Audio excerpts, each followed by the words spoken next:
Our story with the Earth began just 200,000 years ago. We've been around for just a blink of an eye, only 15/10,000% of the entire 13.7 billion years that the universe is there. And just in the last 150 years, we've made some insane leaps, like going from being earthbound to actually landing on the moon. But how did we and everything in the universe come to exist? What are the Big Bang, black holes, galaxies, and the universe? What is the whole history of space? Keep watching, because we're about to journey across the entire history of space itself, from the birth of time to the edge of the unknown. To measure our humanistic standpoint, back in 1964, a Soviet astronomer named Nikolai Kardashev came up with this cool thing called the Kardashev scale. It's a way to categorize civilizations based on how well they can tap into energy. So a type 1 civilization, basically a planet-level civilization, would be able to harness all the energy available on its home planet, which is around 700 quadrillion watts. But we're still stuck at type 0, only managing about 72/100ths watts. Physicist Michio Kaku thinks we might hit type 1 in the next century or two. Then there's type 2, the stellar civilization, which can take up the full energy output of its star. Think Dyson spheres, which are giant structures that wrap around stars to catch their energy. This kind of civilization wouldn't just rule their planet, they'd be managing resources across their entire solar system. And if you really want to dream big, a type 3 civilization is like the galactic boss, controlling energy on a grand scale, from stars to planets and even harnessing quasars and supermassive black holes. But that's definitely too much for us now. There are about 200 billion trillion stars out there, and it's likely that each star has at least one planet spinning around it. That adds up to at least 100 billion planets in our galaxy alone, and we've already confirmed over 5,000 of them. But here's the real head scratcher: the Fermi paradox. With all this vastness and the possibility of advanced civilizations, why haven't we run into any of them? Maybe they just see us as too primitive to bother with, kind of like how we might ignore an ant colony while walking by. It's a wild thought, but it makes you wonder if we're just a little experiment in a huge universe that's packed with life. Also, very little of the universe we've managed to cover so far. Even if we achieve the speed of light, covering the whole universe would be a dream for us. It zips along at nearly 300,000 kilometers per second, so fast that it could circle the Earth 7.5 times in just 1 second. But even at that insane speed, it takes light about 92 billion years to travel across the whole observable universe. Now, light likes to travel in straight lines, but when gravity gets involved, it can bend and warp the space around it. This idea is all thanks to Einstein and his theory of relativity, which brought in this mind-bending concept called spacetime. Basically, massive objects like the sun mess with time and space, which is why the planets spin around it. Einstein also said that time isn't the same for everyone. Take astronaut Scott Kelly, for example. He aged just 5 milliseconds less than his twin back on Earth because of something called time dilation.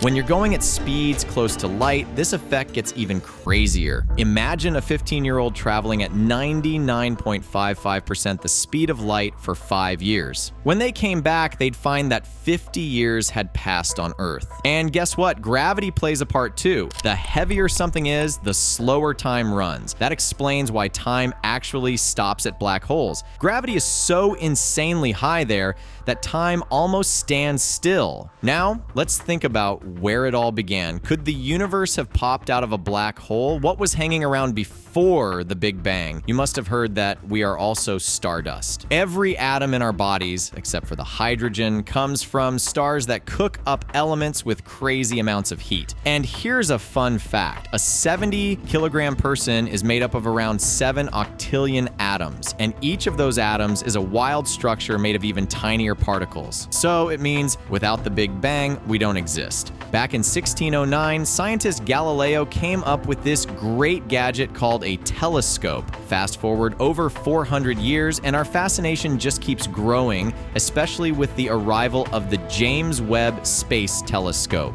Launched on Christmas Day in 2021 after nearly 30 years of tinkering and planning, this beast is 100 times more powerful than its predecessor, Hubble. Looking through JWST is like looking at 13.5 billion years ago, catching glimpses of galaxies just after the Big Bang. Now, the magic of Webb lies in its ability to capture those faint signals in the infrared spectrum. It's parked in a chilly, shielded spot in space, allowing it to spot things that are super dim and far away. The first batch of images it sent back, absolutely mind-blowing. Take the Southern Ring Nebula, for example. It's a swirling dust cloud from a dying star and two stars caught in a cosmic dance around each other. This is helping us understand how stars live and die. Then there's the Carina Nebula, where Webb's found these incredible cosmic cliffs teeming with new stars coming to life. And let's not forget Stephan's quintet, which shows 5 galaxies merging together with a super massive black hole sitting right in the middle. Webb's deep field images are capturing light from some of the faintest objects in the universe, revealing these mind-bending gravitational lensing effects that might just point us to ancient galaxies we've never seen before. Plus, it's also searching for exoplanets. Like when it spotted water vapor in WASP 96b. This could be a game changer in the search for life beyond our little blue planet. You know, the ancient Greeks had this wild idea about infinite worlds, suggesting that there might be multiple universes originating from atomic collisions. They called it the multiverse, and it contains everything: space, time, matter, energy, information, and the very laws that govern our reality. Also, if you check quantum physics, you'll find that particles like electrons can be in multiple places at once. It's called superposition, and their traits change when we look at them. From this, back in 1954, some researchers came up with many worlds interpretation theory. Imagine every time you make a choice at the quantum level, like flipping a coin, new universes generate like branches on a tree. This means there are endless possibilities out there, each one playing out its own version of events. But unfortunately, we haven't actually found solid proof of this multiverse. It's like looking for a needle in a haystack. You can't really point to it directly, but there's some indirect evidence that makes it sound convincing. Think about binary pulsars, which are pairs of stars that orbit each other. They are showing us that they are losing energy in a way that matches our predictions if gravitational waves are involved. Gravitational waves are ripples in space caused by massive objects moving around, like when two black holes collide. This energy loss hints at the existence of extra dimensions that we can't directly see or measure. When it comes to the multiverse, there are different models floating around. Some say level 1 universes might just pop up because space is so vast. Then there are level 2 universes that could be born from phases of inflation, basically when the universe expands really fast. Sometimes these universes might even bump into each other, creating some funky, observable effects, like those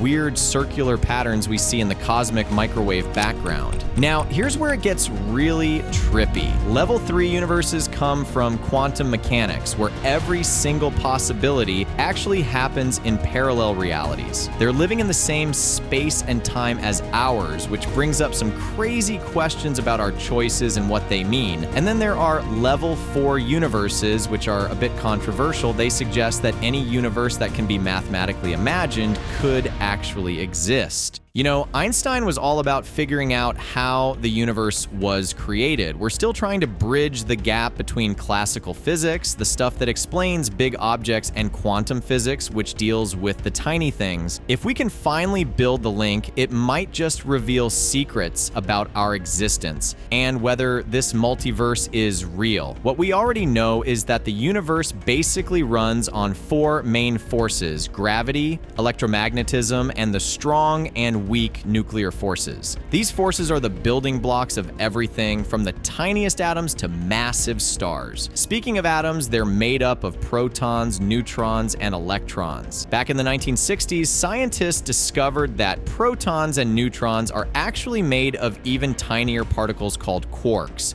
while electrons are part of a group known as leptons. By mixing these particles with their forces, we can create everything we see around us. But here's the catch. The standard model of particle physics doesn't include gravity, since it's pretty weak at the subatomic level, nor does it cover general relativity, which explains how big stuff moves around. Researchers tried to figure out how the tiny stuff, the quantum world, fits together with the massive stuff like galaxies and black holes. Even when Einstein was on his deathbed, he was rifling through his notes, hoping for a breakthrough. Then came Stephen Hawking, who back in 1974 stumbled upon something called Hawking radiation, which completely changed our understanding of black holes forever. He figured out pairs of particles that float near a black hole's event horizon. If one of those particles gets sucked in, the black hole releases energy, making it lose a bit of mass over time. This was a huge step toward figuring out a unified field theory. Now, we still don't have that one neat equation everyone's after, but there have been some wild ideas. Take string theory, for example. It came out in the 60s and 70s and suggests that the tiniest particles are actually made of these little vibrating strings. This theory goes even further, predicting extra dimensions and hinting at a multiverse, but here's the catch. It's extremely hard to verify. And speaking of these, we should not forget about the Higgs boson. This particle helped explain how other particles gain mass from this invisible field that fills the universe. All the regular matter we can see makes up less than 5% of the universe. The rest, that's dark matter and dark energy, which are responsible for holding galaxies together and pushing the universe to expand. But so far, all these are just mathematics and theory. What are practicalities? To answer that, we must turn to nothing but NASA. NASA has a hefty budget of around $20 billion, but when you stack that up against what the US military spends, it's really just a drop in the bucket.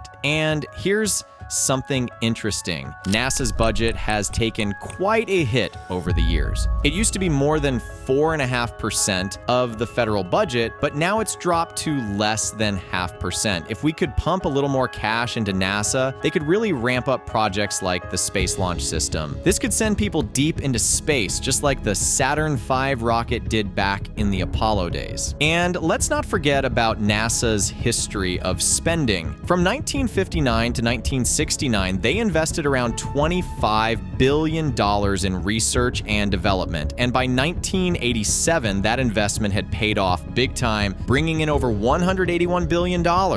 And then there's the International Space Station, which is the most expensive structure ever built, costing over $160 billion. But it's not just sitting there, it's doing some serious research across all kinds of fields. Keeping the ISS up and running costs about $3 to $4 million a year, which is roughly 20% of NASA's budget. If you look at their Apollo program, which was a game changer, it sent 12 astronauts to the moon and cost around $25.4 billion back in 1973, which is about $146 billion in today's dollars. That money wasn't just for fun, it helped lay the groundwork for NASA and brought about some seriously important technology. Can you imagine a world without companies like Intel, AMD, and Nvidia? Without the Apollo program, who knows where we'd be with our gadgets today? The Apollo program helped improve computer technology, making it possible to create smaller and faster computer parts and software. This laid the foundation for the gadgets we use today. NASA also got us to the moon, and now we are dreaming of getting to Mars. And speaking of moon landing again, instead of getting right on the lunar surface at first, NASA is planning to use this lunar gateway as a kind of home base. It'll be a place for scientists to live, work, and run labs, plus store new rovers and other gear for exploring the surface, kind of like what we have on the International Space Station. On the moon, there are these rare materials like uranium and thorium, and even water at the lunar poles, which could be turned into fuel and breathable air. If we throw in about $40 billion,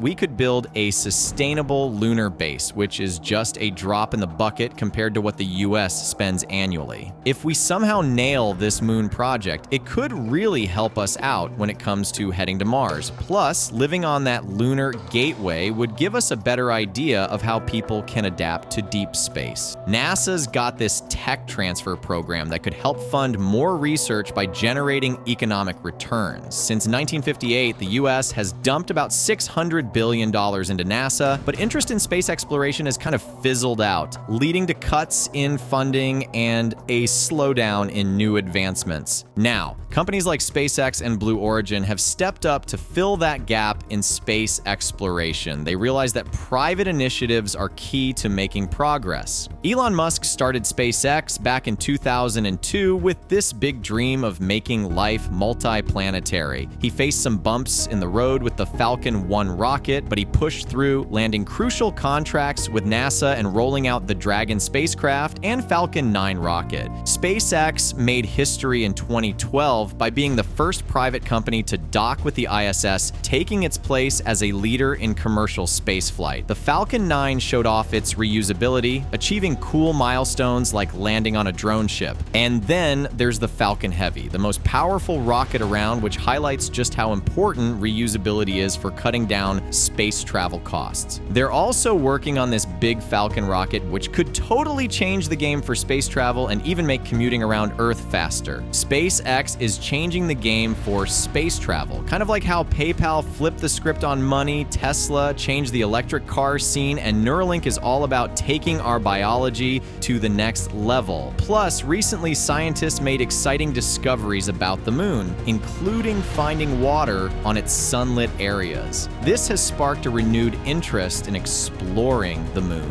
NASA's Artemis program aims to send humans back to the moon again, paving the way for long-term living there and even planning for colonization on Mars. The moon has some unique features that make it important for these plans, like helping to stabilize Earth and possibly providing water resources. However, there are still challenges to overcome. The moon has no atmosphere, which means there is harmful radiation and extreme temperatures. To protect against these dangers, scientists are looking at using lava caves as safe places to live. Plus, because the moon has lower gravity, it could serve as a better starting point for missions further into space than the Earth. Lunar exploration has always been more than just science. It has also been about competition among nations to advance their technology. Interestingly, the moon is slowly drifting away from Earth. The reason? It's solar wind. But no matter what happens, the moon will keep watching over Earth as our planet changes over time, remaining a steady presence in the ever-shifting universe. But there's also a darker side of the moon mission that NASA never wants to reveal publicly. That's one reason why we haven't made it to the moon after Neil Armstrong. If you want to know about this darker side, check out this video right here. And if you enjoyed this video, don't forget to hit that like button and subscribe to be updated about the next one.